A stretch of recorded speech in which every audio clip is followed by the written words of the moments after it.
Alright, here's what we're doing today. We got this little drill press here. I bought this last week over at Harbor Freight. $99. So what I like about it is it's so weak, and I mean weak.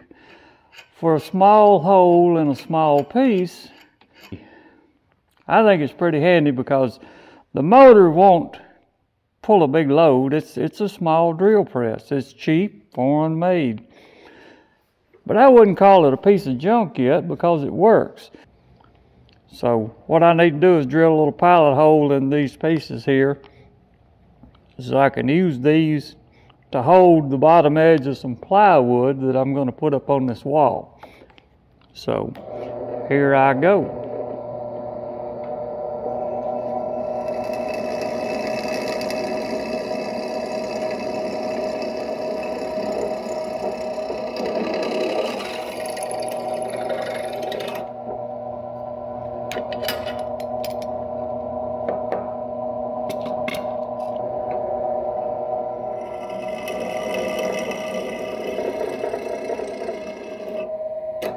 See, if you push too hard, it'll stop.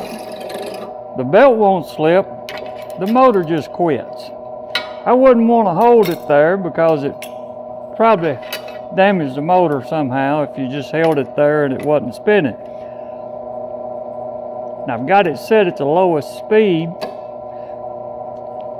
because when you're drilling metal, that's good for your bits. A bit's made to cut. Now, that was pretty good short work of that. Nobody got hurt. It was fairly safe. We didn't need big industrial tools to do it. So, not that there's nothing wrong with having big industrial tools. I've got a lot of big industrial tools. But for small jobs, I don't see what's wrong with using small tools. Like I say, this thing's pretty good little drill. So as we go through some of these videos that we're going to put on, you'll see things and probably hear things because I ramble a lot. But you'll see things and hear things. You may agree with it, you may not agree with it. And that's just the way it is. Just keep in mind, if you're watching this and you understand everything without being told, then good for you. You're one of the working people with common sense that get along in the world just fine. So, but there may be some folks that watch this that have never had a tool in their hand. And they may think that's good information. But like I said, in my past life, I've been a superintendent and foreman on construction jobs. That was way early on. I got sick of that way back. And the second half of my working life, I was in business, what the government calls self-employed. And that was a lot better.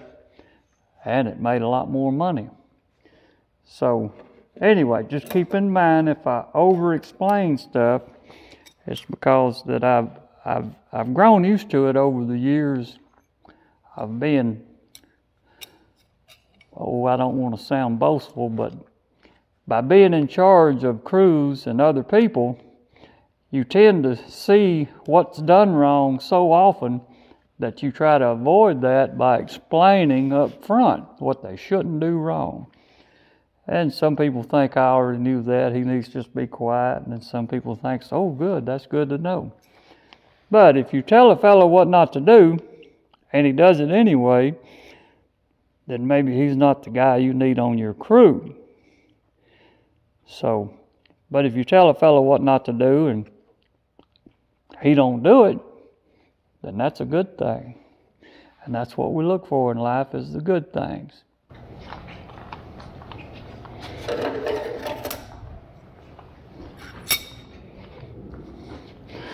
Now these are the brackets we drilled, and here we go. We're going to put a little bevel on them where when I screw this to the wall, then it'll form a little tapered edge, and we're going to center that bend.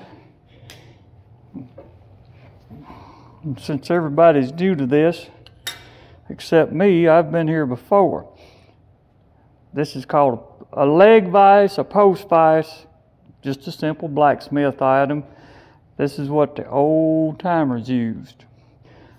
And it could be mounted to a workbench or whatever. This one's mounted to a good heavy steel base. Got a good tray here or a shelf that's welded in, and little places to hold the blacksmith tools and whatnot.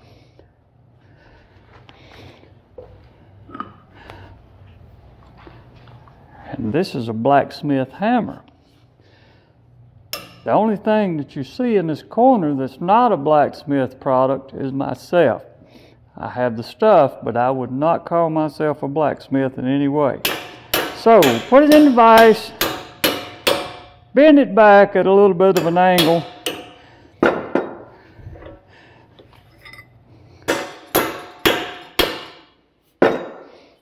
This hammer's supposed to be here, but someone left it over there. That's another important part of being in a shop, is patience. If you'll take just a moment to clean up something or put something back where it belongs, it'll make your life a lot happier the next time you need that, or the next time you want to work in that area. Keep it clean, keep stuff where it goes. I'm not the best at doing that, but I do understand the need for that. Sometimes I get in a hurry and I get a little impatient and I'll leave something laying. Like that hammer being over there on that small anvil. That was probably me, but it sounds a lot better if I blame it on someone else.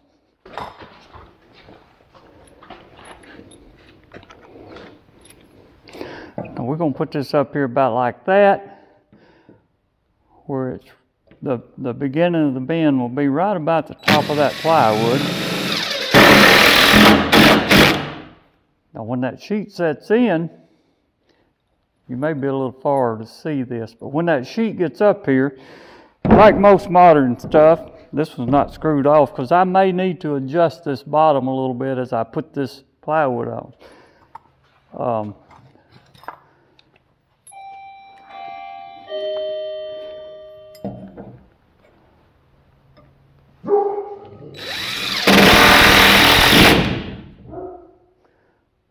Now, way back, when times were better, in my opinion,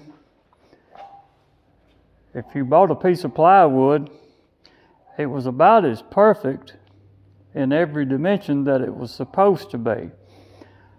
But now you can go buy brand new plywood straight off the shelf.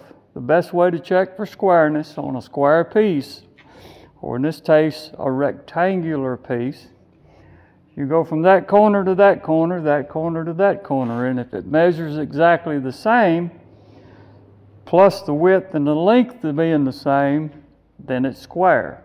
But if you measured this sheet of plywood, it would not be square. So there you go.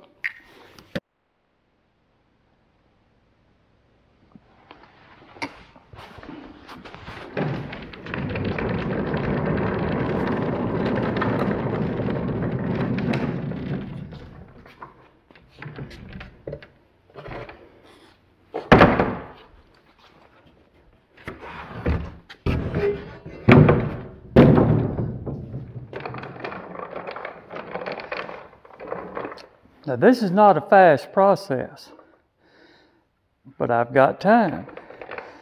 Show y'all my little furniture dolly mover thing I made here. I think you get these about anywhere for around $20. I think they're supposed to hold about 500 pounds. So I made this little thing just for here in the shop. Just put you a little piece of board on there to hold this way and that way. Then you fasten these two back arms to where they lean back a little bit. That kind of puts the center of gravity of the weight back onto the little buggy. Then this is a piece of unistrut. All right, so we got this little strap down here on a little pair of vice grip clamps. And then we're going to wrap this around a few times so it only takes a little bit of hand pressure to hold it. Now we're going to lift it up.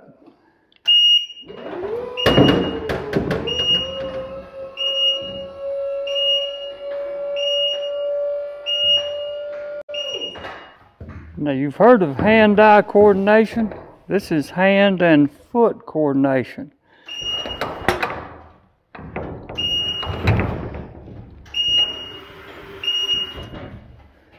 Went right in there just like a charm.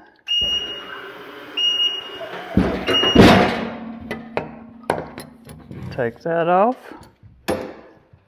Put it over here out of the way.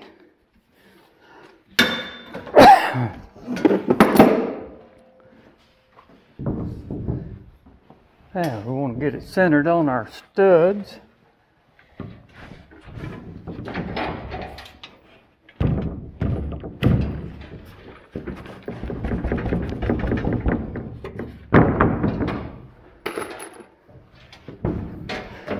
And you want to make sure you got what you need within hand's reach, because once you get this up here, you got to get a screw in it to make it stay where you want to.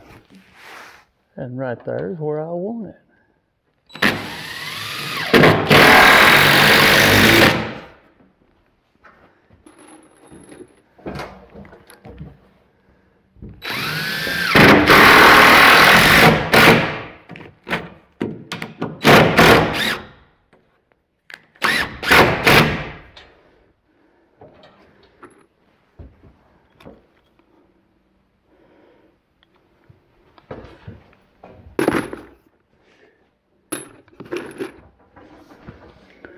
We'll leave that up here where we'll have it within hand's reach the next time.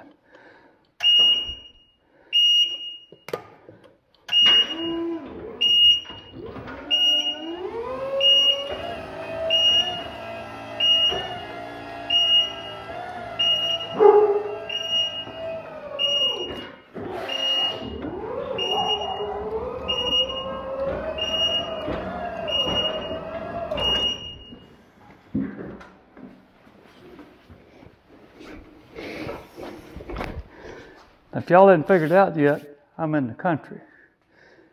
I got a couple of dogs that hang around with me all the time. They're not mean, but people don't know that. And I think they lie a little, because they just barked and took off down the hill as if someone is here. So I'm going to look. Like I said, they lie a little, but it's harmless. They don't really mean to. I'm going to look at them.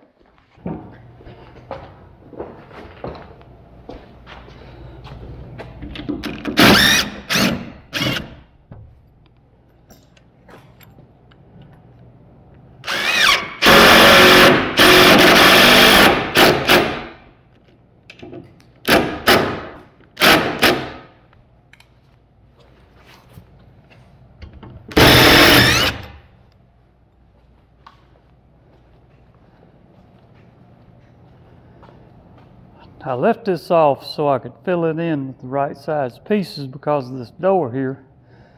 But I really need a piece to act as a gauge block right here. Got the line popped in here with a laser level. Didn't want to start off with the floor because it's got a little variation in it. And the bottom plate will take care of that on sealing off the bottom. So we raised everything up about a quarter or so, popped a laser line through there, and that gives you a good starting point, so your quality will be where it needs to be. I'm going to have to take this middle section and trim the ends so I can stay on my stud layout anyway. It's not a big deal. It's the best choice in my opinion. Since I'm the only one here, it won't even matter because my opinion's the only one. Unless y'all comment, then that won't matter either unless I comment back.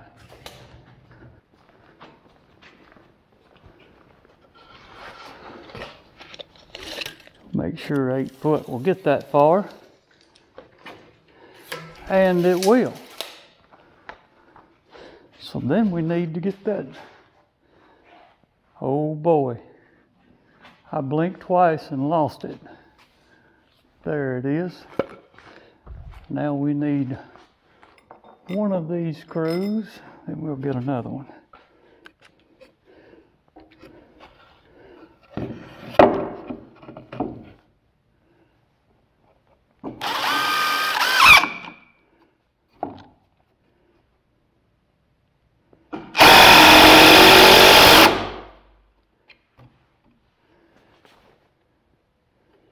Now,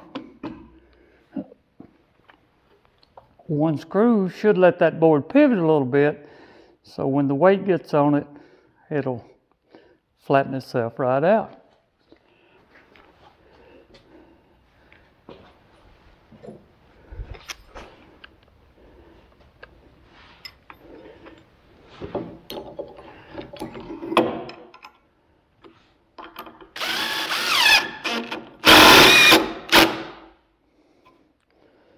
Now, if this don't work, I'll just edit it out.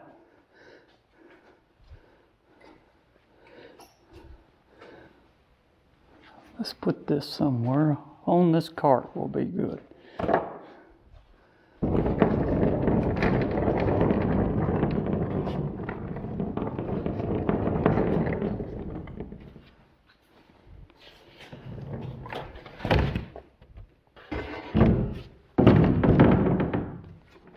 A lot easier than carrying that.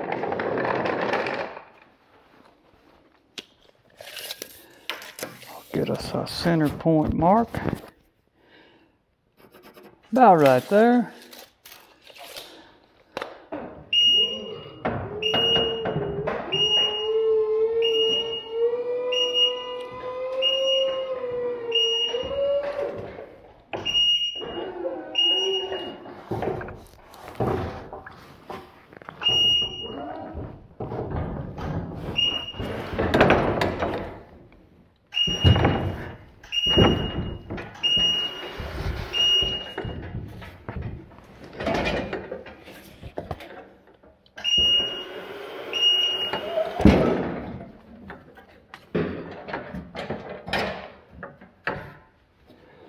Looks pretty close, pretty close.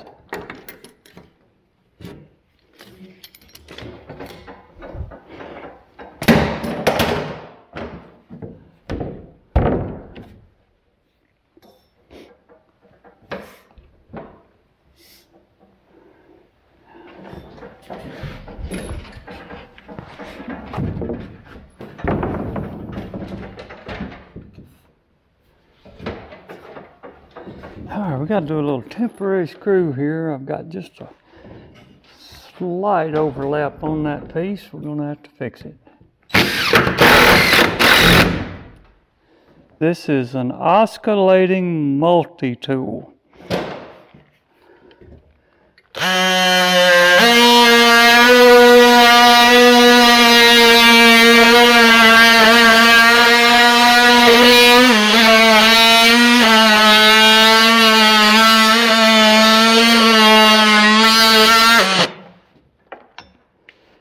But it's really handy in the right spot. And that's one of the right spots right there.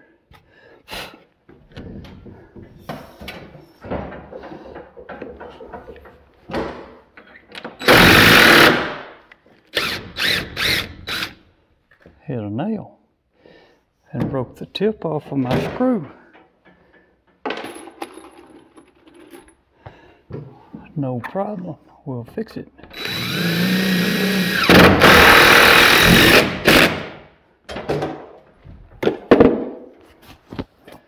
Now, I want to mark these centers.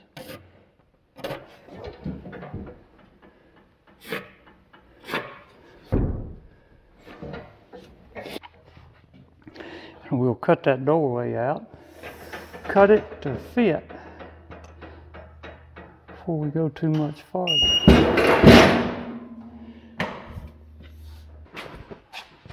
Well, I got a little distracted by that visitor, and then I got distracted with a good long break. So, I got a few things to do outside. I've got some people coming maybe next week, hopefully next week, to do some work so we can get some more covered space on this property and quit keeping our stuff outside. So anyway, let's go out there, and we got to do a little measuring to make sure everything's going to work out, and then we're going to quit for the day.